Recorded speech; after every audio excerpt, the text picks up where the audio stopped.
Hello friends, welcome to GK study. तो ये है एचपीजेए आईटी की क्लास सेकंड, जिसमें हम डिस्कस करेंगे कुछ हिंदी से रिलेटेड मोस्ट इंपॉर्टेंट क्वेश्चंस के बारे में।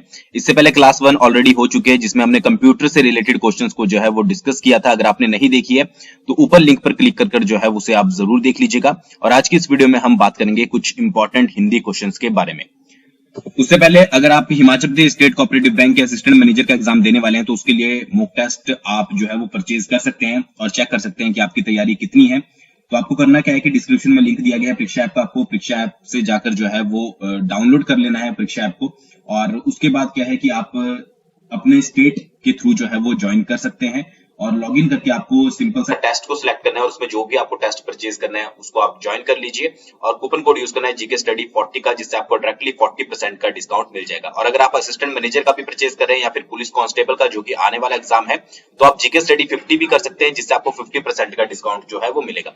बहुत जल्दी आपको जेईई आईटी एग्जाम आपको देखने को मिलेगा, तो चैनल के साथ जुड़े रहिएगा।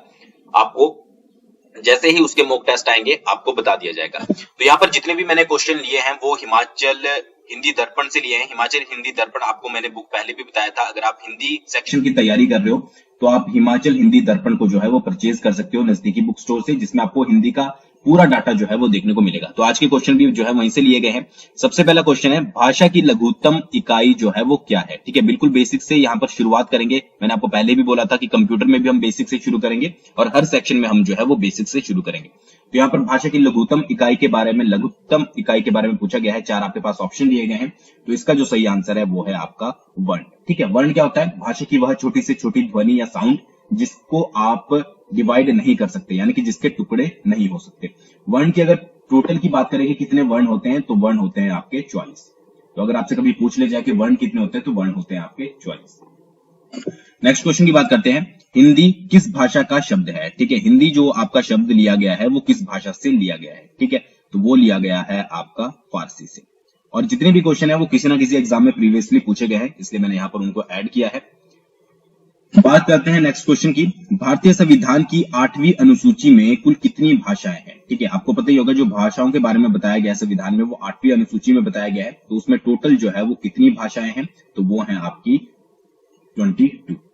और एक और क्वेश्चन यहां से बन जाता है कि किस अनुच्छेद के तहत जो है वो हिंदी को संवैधानिक मान्यता दी गई थी, तो वो था अनुच्छेद 343। तो अगर आपसे दो क्वेश्चन बन सकते हैं लैंग्वेज से रिलेटेड, यानी कि हिंदी सेक्शन से रिलेटेड, एक तो भारतीय संविधान की 8वीं अनुसूची में कुल कितनी भाषाएं हैं, वो है आपका 22, या फिर ये भी पूछ सकते हैं कि किस अनुसूची में जो है वो भाषाओं के बारे में बताया गया है, तो वो बताया गया है 8वीं, और किस अनुच्छेद के तहत जो है वो हिंदी को संवैधानिक मान्यता दी गई थी, तो वो दी गई थी 343 के तहत, आर्टिकल जो 343 था। आई थिंक आपको समझ आ गया होगा। नेक्स्ट की बात करते हैं, मात्रा के आधार पर जो है स्वरों को कितने रूपों में विभाजित किया जा सकता है। ठीक है, तो स्वरों को जो है वो बहुत अलग अलग डिफरेंट टाइप से जो है वो डिफरेंशिएट किया जाता है। ठीक है, हर एक के बारे में तो हम यहाँ पर बात नहीं करेंगे, बट यहाँ पर पूछा गया है मात्रा के आधार पर। तो मात्रा के आधार पर जो है वो आपके 3 टाइप में जो है वो डिवाइड किया जाता है। उसके अलावा बहुत बार ये भी पूछा जाता है कि उच्चारण, सबसे ज्यादा यही पूछा जाता है कि उच्चारण के आधार पर जो है वो कितने टाइप में जो है वो डिवाइड किया जाता है। तो उच्चारण के आधार पर भी 3 टाइप में डिवाइड किया जाता है। पहला टाइप कौन सा हो गया? ठीक है, वो हो गया आपका ह्रस्व स्वर। ठीक है, दूसरा हो गया आपका दीर्घ स्वर और तीसरा हो गया आपका प्लुत स्वर। ठीक है, तो इसके आधार पर जो है उच्चारण के आधार पर 3 टाइप में और मात्रा के आधार पर भी जो है आपका 3 टाइप में डिवाइड किया जाता है। बाकी जब आप डिटेल में पढ़ोगे स्वरों के बारे में तो आपको अच्छे से समझ आ जाएगा। ठीक है, स्वर कितने हैं टोटल, ये तो आपको पता ही होगा कि जो है वो आपके 11 स्वर होते हैं और इससे रिलेटेड क्वेश्चन आगे भी आएगा। नेक्स्ट की बात करते हैं, ढ क्या है। ढ के बारे में आपको बताना है, स्वर है, व्यंजन है, दीर्घ स्वर है, या इनमें से कोई भी नहीं है।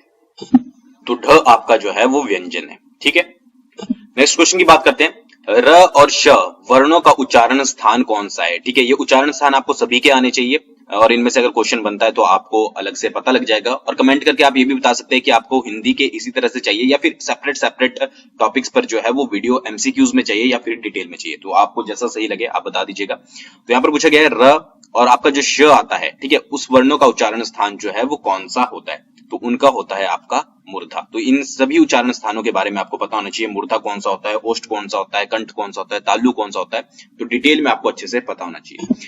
नेक्स्ट है, हिंदी वर्णमाला में स्वरों की कुल संख्या कितनी है। तो ये क्वेश्चन तो इजी है, सभी को ही पता होगा कि जो स्वरों की संख्या होती है वो होती है आपकी 11। ठीक है, अगर व्यंजन की पूछ ली जाए तो व्यंजन होते हैं आपके 33।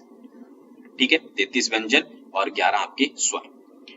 नेक्स्ट क्वेश्चन की बात करते हैं, ऊ का उच्चारण स्थान जो है वो क्या होगा। अभी बात की थी हमने र और श की, अब यहाँ पर पूछा गया है ऊ का उच्चारण स्थान, तो ऊ का उच्चारण स्थान होगा आपका ओष्ठ, ठीक है, यानी कि जिसको बोलते हुए आपके जो होंठ होते हैं वो गोल हो जाते हैं, गोल पोजीशन में आ जाते हैं, उसको बोला जाता है आपका ओष्ठ, ठीक है।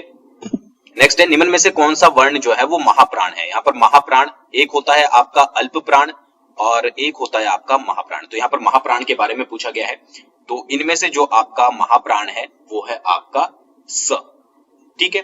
अब महाप्राण को आप कैसे पहचानोगे, एक मैं आपको थोड़ा सा आइडिया दे देता हूं।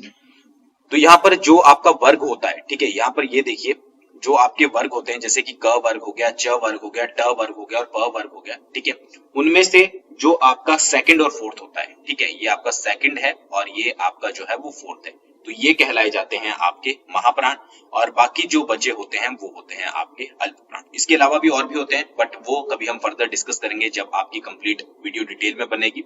बट फिर भी थोड़ा मैंने आपको आइडिया दे दिया है कि जो वर्ग होता है, फॉर एग्जांपल ये क वर्ग है पूरा, क ख ग घ ड़, ठीक है, तो इसका जो आपका सेकंड और फोर्थ व्यंजन होगा, यानी कि ये सेकंड है और ये है आपका फोर्थ, तो ये होंगे आपके महाप्राण और अल्प प्राण होंगे आपके फर्स्ट, थर्ड और यहाँ पर आपके फिफ्थ, ठीक है। तो आई थिंक आपको ये समझ आ गया होगा।